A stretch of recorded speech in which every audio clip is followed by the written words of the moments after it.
Hi, I'm Leslie. And I'm Doreen. This week we're going to talk about the single life, and we are going to start with Natalie and Johnny. All I can say, I feel she is damaged. She is not ready for dating. She needs to take a minute. Who knew? Johnny, what a wonderful guy. If you would have hooked her up with any other typical American guy that, he was, I thought, handled that as well as could be expected. But she is not ready to date. She's not ready to date. I have some issues. First off, I don't understand her whole, I don't like to be touched. Because I'm trying to think back to when her and Mike started dating. I recall them being like this and holding hands. And I don't recall any episodes there where she was like, get away from me, don't touch me.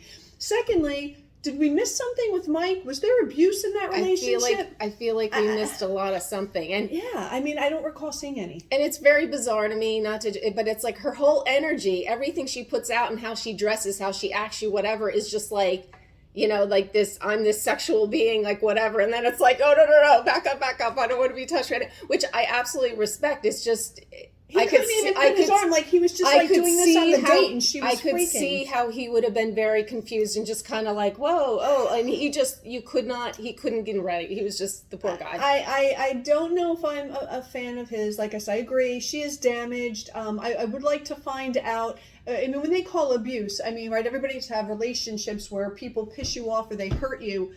I don't necessarily call that abuse. There's verbal abuse and there's physical abuse, and either one of those are, absolutely should not happen at all. So if that happened with Mike, I'd be very curious to know.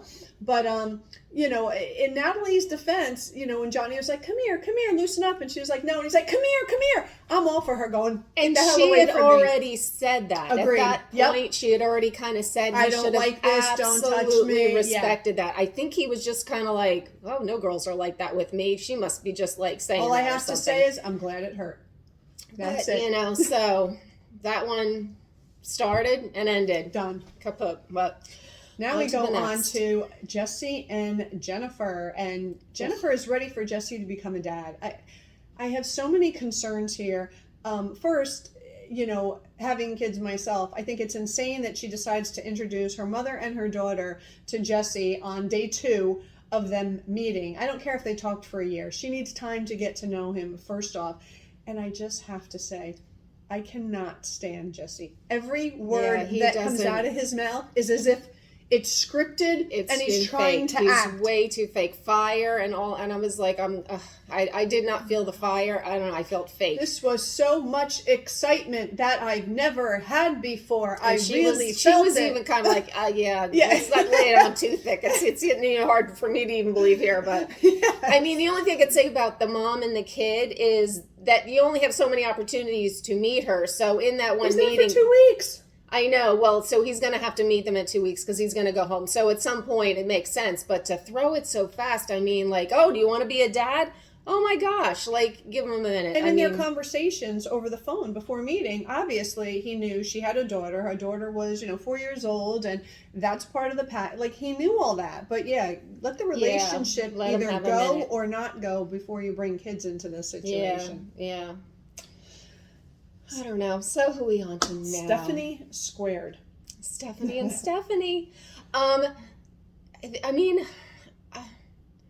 Stephanie is definitely ready to go. And she's ready to go now. And it's not that it was a bad date. It seemed like it was a great date. It just, the other Stephanie just, kind of wasn't ready to take it to that next level, which is respectable. And hairdresser Stephanie, she only gives first kisses on a first date, and that's fine. I just don't know if she was interested or not. I think she had to be interested because she went back to her house for dessert.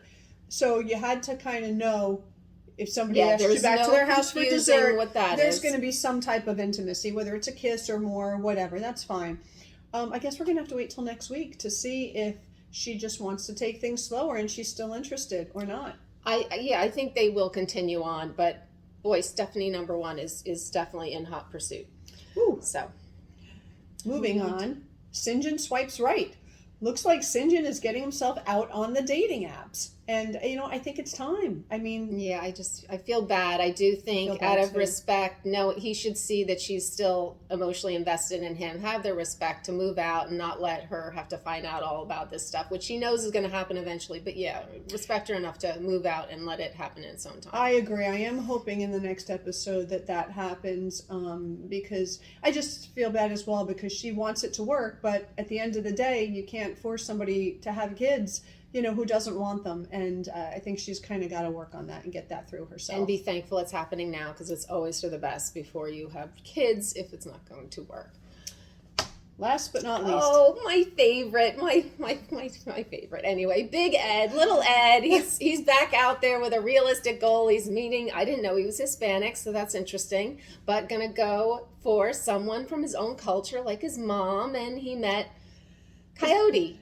Kaori. Yeah, he keeps calling her Coyote. I think her name is Kaori or something. And she's from Mexico. I mean, couldn't his friend have picked somebody in the U.S.? I mean, again, she obviously, you can't tell me she just had this, there had to be some setup there. That girl couldn't have just been on call, so, I mean, who knows? I mean, I think this is a more realistic goal for Ed. So she's older. I give thumbs up for this, and we're going to hope that this actually does something. So stay tuned for next week. Yes, on that one, I loved Ed, ever so confident. This is a quote. He said, "Let me take care of them and give them the world." Ed is capable of giving the world. That's confidence. It is. Like I'm not sure if he can do that, but hey, you got to believe in yourself before anybody else could believe in you, right? Yes. Confidence is key, and that's, so good luck to them. Yeah. But just a quick update on these guys, and we will be following and catch up with them next week. And thank you for watching. And if you like this, please subscribe, and we'll see you next time. Bye-bye. Bye.